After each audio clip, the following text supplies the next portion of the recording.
Estamos de novo con todos vostedes, 22 horas, case 32 minutos, e no descanso, como casi sempre, o debate aquí continuou. Eu escoitei neste lapso de tempo que o que está ocurrindo era inevitable. Por que era inevitable? Bueno, vamos a ver, eu quería dar unha opinión ao respecto porque realmente cando Benegá nació no 82 era unha casa común, xa explicou Carballido antes ese tema, pero cando existe dentro do nacionalismo unha malformación, por chamarlo dunha maneira, que parte desde a época da clandestinidade, cando un grupo se fai moi fuerte e quere ser de guía, dar e quitar, digamos que carnés, chamolle carnés, o sea, título, por dicirlo, non? Ou realmente ese grupo se confabula con outras forzas sindicales nas que realmente gobernan outra parte e por unha simple maioría mínima de un se decide, e non se isto levase moito tempo facendo, por chega un momento que a convivencia é realmente complicada. Eu veño a decir de que nun país como o noso, en Galicia, pasados 30 anos de democracia, non se pode seguir facendo unha lectura de que a xente está carrexada, de que a xente vota así porque está presionada. A xente, se se carrexa, deixase querer ou vota como quere libremente. E non se pode facer prédicas nas que se dice que hai que facerlle cirurxía mental aos galegos ou que nas asambleas o povo é quen está equivocado e non somos os, digamos que os ilustrados, entre comillas, desa situación. Entonces, si a X forza sindical dice que hai que facer isto, automáticamente se fai aquelo, xa non se consulta. O sea, realmente isto crea un clima de falta de convivencia que non se pode manter. Eu creo que cando hai que dar un paso, e se queremos dotar a Galicia de unha forza política, ou dúas, que pode haber campo para as dúas perfectamente, cuanto antes empece millor, para ter un partido homoxéneo e que escoite a xente e tratar de escoitar a xente, solucionar os problemas que se plantean desde a ciudadanía, desa visión galega e intentar aportar para gobernar este país. Isto é o que hai que facer ahora, porque Galicia neste momento políticamente sigue sendo un país desestructurado. En cuanto me refiero a políticas nacionalistas, a forzas nacionalistas, as forzas estatales están perfectamente estructuradas, pero as nacionalistas non están. E cando temos máis dun 60% que vota outra parte, e que non nos escoita, que non entende o noso mensaxe, algo está fallando. Ou comunicamos normal, ou non lle interesa o que decimos, ou algo pasa. Eu creo que neste momento, se alguén toma pola vía dun radicalismo que a veces é máis de boquilla que outra cousa, é máis de boquilla que outra cousa, porque depois, a hora de gobernar, non se ve eso realmente, ou quere manter o estatus de, digamos, de gobernador de todas as siglas, no que dando, digamos, que todas as bendicións e beneplaces eles, bueno, pois realmente ese é o que levou a esta situación e eu creo que hai que empezar a camiñar cuanto antes e, como dice Machado, o camiño faise ao andar e hai que empezar a facelo. Un momentiño, pídenme a palabra desta parte, pero permítanme un segundo, vamos a irnos do plató porque temos o teléfono a don Xosé Manuel Cid, profesor da Universidade, ex vicerrector e veterano do nacionalismo, e creo que nos está escoitando. Boa noite, don Xosé Manuel. Hola, que tal? Boas noites. Para empezar por algo, estamos donde estamos porque era inevitable ou por qué? A ver, non estou seguindo o debate e, polo tanto, mellor pode quedar un pouco descontextualizada a miña opinión, non? Pero, bueno, eu creo que a realidade é a que é. O ideal sería, eu creo que Galicia está pedindo unidade. Eu creo que habrá que salvar, non sei se será posible a corto plazo, as diferencias. Incluso eu creo que a sociedade está pedindo unha fronte popular galega, adiantándonos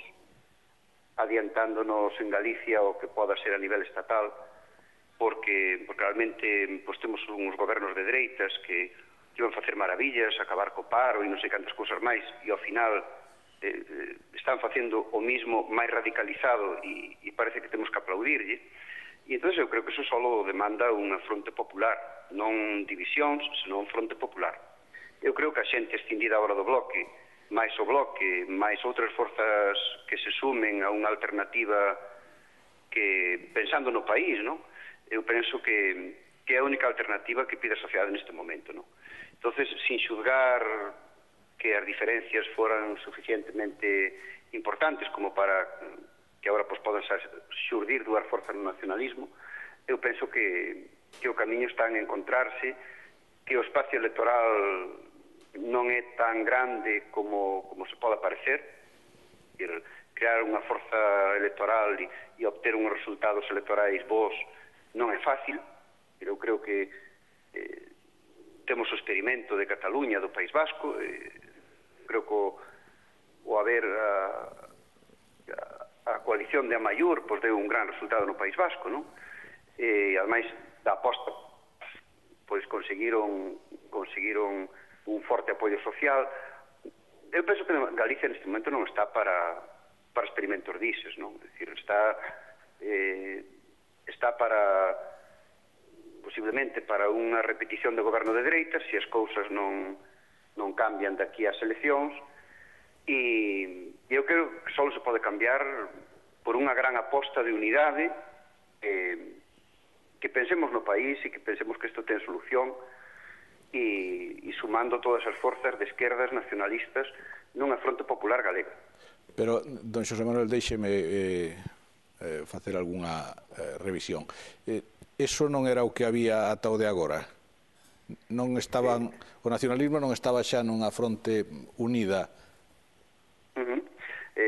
Non me refiro a ese tipo de fronte, senón pensando na Segunda República, en que despois dunhas eleccións do 33 moi divididas, onde o anarquismo pedía abstención, onde os partidos radicales socialistas iban en 2 ou 3 escisións, etc., e dándose conta que eso non fora bo para a República e que a República estaba en perigo por haber andado tirando cada un para o seu lado, se fixe unha fronte popular que volveu triunfar, etc. Eu creo que hoxe Galicia está para unha fronte popular, non para andar facendo 20 partidos. Que eu creo que para eso o Bloque ten que dar pasos moi importantes, porque na última asamblea triunfou unha alternativa, pero triunfou sin ilusionar, é dicir, ganou unhas eleccións, pero sin ilusionar, nin os militantes, nin o povo, e os que se escinden, pois poderán ilusionar a un sector da población que estaba desencantado, posiblemente sectores de población que non votaban, ou sectores de población que están esperando ver cambios, pero que o país, unha forza unida na dereita, frente a 4 ou 5 peleando polo outro lado, coa lei DON e con todas estas cousas, é imposible cambiar o goberno nin en Galicia, nin en parte ninguna, non? Moi ben, non sei se queren engadir algo máis, senón agradezo a súa presencia no noso programa e desexo boa noite. Nada, moitas gracias, a ver se me incorporo ao debate e me ilustra un pouco as opinións dos compañeiros. Boa noite, don Xosé Manuel. Vale, na aperta, gracias. Non sei se lles merece algunha reflexión ou retomamos o fío do señor Blanco. Que conste, que valoro a vosa valentía, etc., e que creo tamén que é necesario para Galicia, non? Ahora, o pillín de Manuel Fraga foi moi listo. O 5%, quere dicir, o que quero dicir era o momento este, a 5 ou 6 meses das eleccións. Vai dar tempo a Compromiso por Galicia ou Acción Democrática, como se vai chamar a Máis Galicia, Encontro Irmandiño, artellar unha plataforma e ter xente para traballar nunhas eleccións daqui a pouquiños meses. Quere dicir, porque logo está claro que o BNG, ou PEGA, ou como lle queira chamar, é dicir, ten a CIGA, eles os 9, de 12 que ten o BNG, 9 conta manterse, non? É dicir, logo van a bailar 4. É dicir, dará tempo, é dicir, non é un erro estratégico, é dicir, facelo agora e non dentro de dicir, por que non esperamos un ano?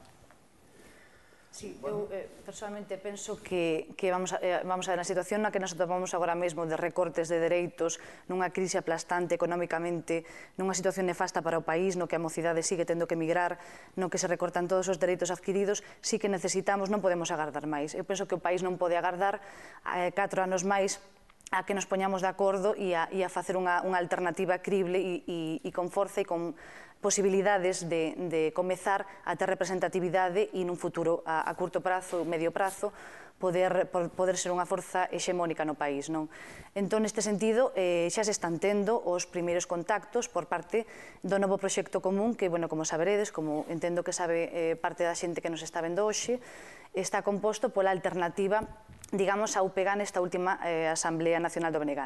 Polo tanto, Encontro Irmandiño, Máis Galiza, PNG e moita xente independente. Ademais desta xente, estamos tendo contactos con outros grupos nacionalistas do país, como poden ser a FPG, ecogaleguistas, asociacións feministas, ecoloxistas, bueno, toda a xente que está activa no país, non? E estes primeiros contactos se están tendo, non?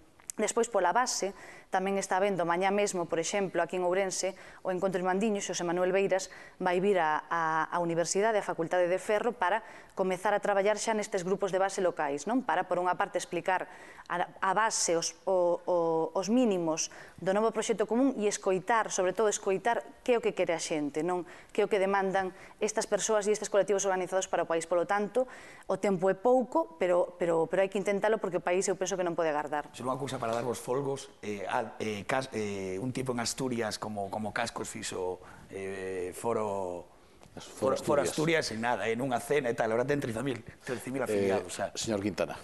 Sí, bueno, eu creo que o que fixeron estes escindidos realmente ten un risco moi grande e nese sentido traballar sin rede, e iso ten o seu mérito, cando menos o seu mérito ético. É dicir, outra cousa, digamos, iso ten, políticamente, ten despois a súa eficacia, non? Está claro que o tempo é pouco, está claro que poñerse de acordo non é fácil, porque, por moito que estuveran unidos conxunturalmente, Máis Galiza e Encontro Irmandiño son moi diferentes en moitas cousas, non? É dicir, eu, na miña punto de vista, creo que Máis Galiza ten un programa e creo que Encontro Irmandiño non o ten. Creo que Encontro Irmandiño é máis ben un desiderato, un altermundista, pero con falta de concreción, tal como o percibo eu, mentres que Máis Galiza ten máis concreción programática, creo eu. En calquera caso, hai que poñerse de acordo, en calquera caso teñen que negociar as listas, teñen que buscar a financiación, o cal non é nada fácil, hoxe en día un partido, unhas campañas electorais son custosísimas, entón, por tanto, creo que Yolanda, Carballido e demais compañía tedes que hipotecar as casas, é dicir, non queda outra, quero dicir, si tanto o país, efectivamente, claro que Estado polo país, pero se trata, como se facía Manolo, tú ben o sabes, nos anos 70, que se hipotecaba o coche ou se pedía un crédito entre varios e implantar. Entón, habrá que hipotecar a casa, os chalés e demais, os costeñan, non os costeñan. E entón, así, será un proxecto creíble, con fondos, eficaz e o mellor con resultados. O señor Sierra, que está aguantando estoicamente... No, alegremente. Eu, realmente, en relación un pouco a esa chamada que facía o profesor Cid, bueno, entendo o sentido que el lle quería dar a ese pronunciamento, pero, bueno, hai que tamén plantexar que nin o nacionalismo, o galeguismo de hoxe e o da República, pasaron xa 75 anos, 76 anos exactamente, nin a sociedade galega e a sociedade daquela. É dicir, que realmente o escenario mudou. Non é parangonable. E os actores tamén. Non é parangonable nin a situación da sociedade galega, nin a relación ou encaixe de Galicia no Estado. É dicir, que son dúas cuestións básicas para comprender este asunto. Por lo tanto, iso que el propón, digamos, tería moita menos viabilidade neste momento que as novas, digamos, trayectorias ou camiños que se escollen. Outra cousa é que, evidentemente, se seamos conscientes que, de cara ao futuro, porque hai que falar do futuro importante, é entender que o que aconteceu era, se non se quere aceptar a expresión de inevitable, era moi difícil de evitar. É o que aconteceu.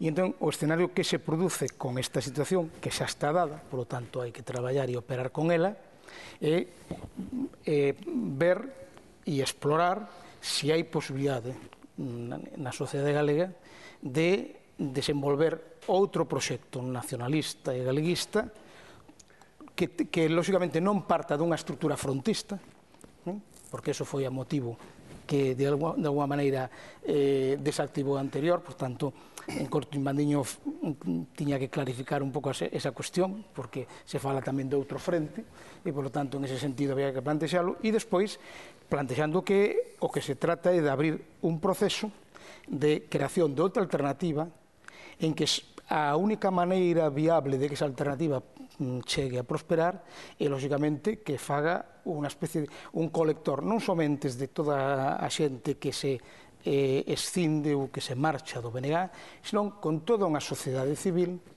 concienciada políticamente e que está convencida de que a opción nacionalista na realidade galega actual ten, e volvo a palabra que tu dixiste antes, ten sentido. É dicir, que realmente o nacionalismo ten capacidade para resolver os problemas da sociedade galega e que empece, lóxicamente, esa opción a debatir as cuestións reais que está tendo a sociedade galega nestes momentos nos seus sectores productivos, no seu encaixe co Estado, no seu problema cultural e lingüístico, todas estas cuestións que evidentemente hai que abrir e hai que abrilas en un debate aberto coa propia sociedade e, lóxicamente, dialogando cos sectores da propia sociedade, non somente cos sectores que están marchándose do BNG, senón con outra xente que, sin ter militado nunca nunha organización nacionalista, si teñen unha conciencia moi afondada do que este país, e, por tanto, teñen identidade galega, que, evidentemente, o que non a teñen é vertebrada políticamente. Entón, é viable vertebrar políticamente unha nova acción? Pois sí, pero sempre, lóxicamente, que non se cree, digamos, unha estrategia de novas capelas, é dicir, que non se faga unha especie de frente sin frente. Este é un pouco a reflexión. Señor Carballo.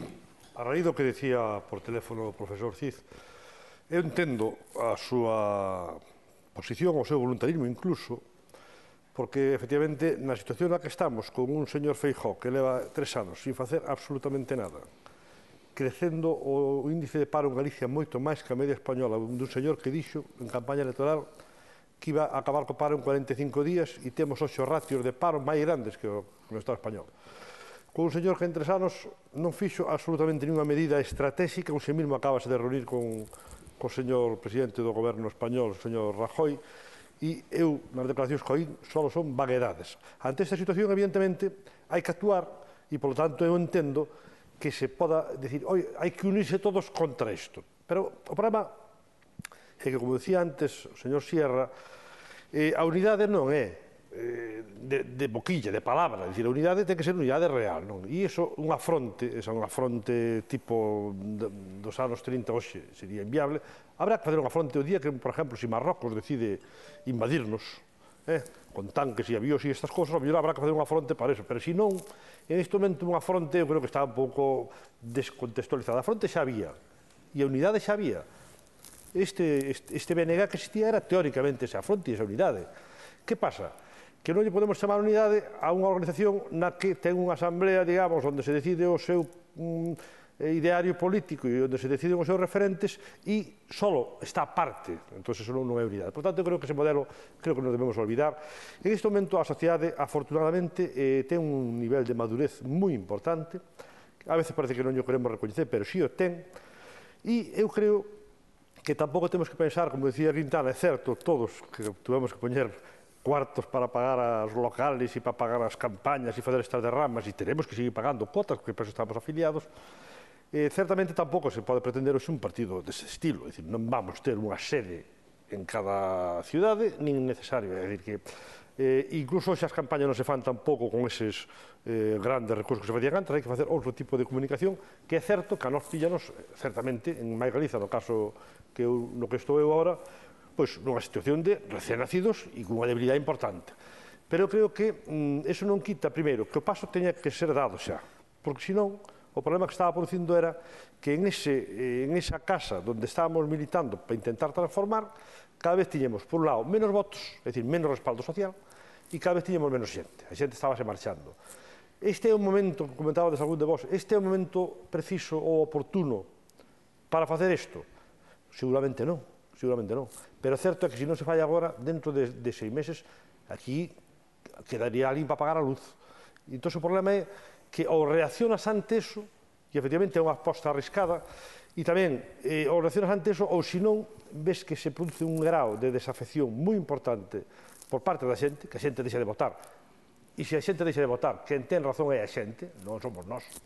E por outro lado, esta desafección da propia militancia, que a xente dice, mira, vamos a ver, un esforzo que significa de estar traballando horas e poñendo unhas cuotas e unhos cuartos e pegando carteles e indo de interventor nunhas mesas, e ao final ves que eso non se traduce en nada, sobre todo que non sea ilusionante, dices, porque para isto eu prefiro pagar os 14 euros que pago todos os meses da miña cuota militante, a parte de ramas, prefiro pagar na asociación de pesca, a mellor aí me dedicar a pescar. Por tanto, eu creo que sí, é o momento, e creo que, e sobre todo, e xa remato, aquí hai un objetivo claro, e é, o señor Feijóo está conducindo este país a unha situación caótica e temos que reaccionar.